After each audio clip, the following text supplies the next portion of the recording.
Hey, Lucy, it's Bethany. It's great to see you again. Just saw you. I believe it was last night. I think I'm on the right day. Um, so I was listening to your video, and I decided I was going to pause your video and go ahead and comment something before I forgot what I wanted to say to you.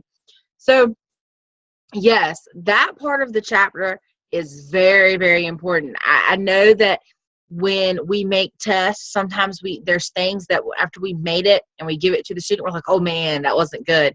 I've had that happen this week as well, or this past week.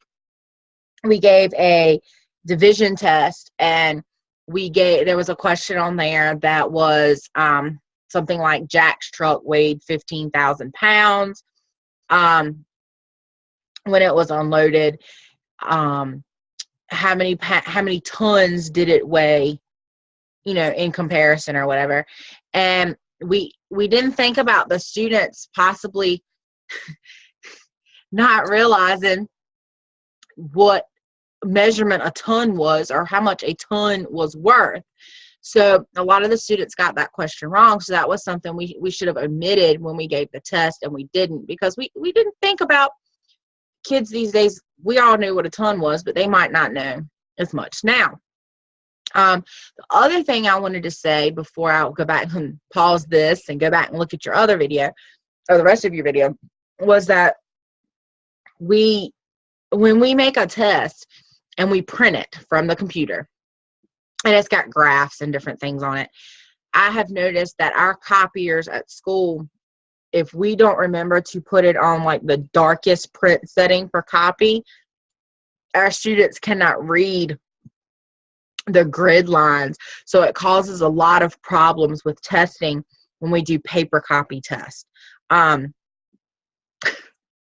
So we have tried our best to start doing some more computer-based testing through SchoolNet, so that the graphs are really there and they can see all the lines. And something else we've done this week, we're teaching place value and how to read decimals, and we're looking at shading hundreds charts and thousandths charts. And when copying those papers with the thousandths charts on them, we noticed that the lines don't show up for those itty bitty little pieces. So the kids are having a hard time recognizing what a thousandth of a hundredth is, what a 1/10 of a hundredth is.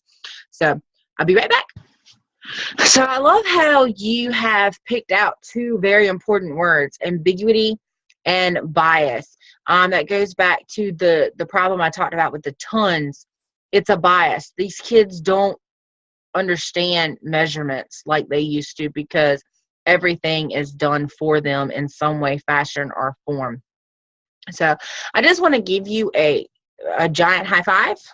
You did an awesome review of chapter 6, and a great topic. And I wish I looked as comfortable and as great as you do in your video. But it was a long night and has been a long week. I wish that you have a wonderful rest of the week and that you have a great weekend. And I will see you in our group meeting next week.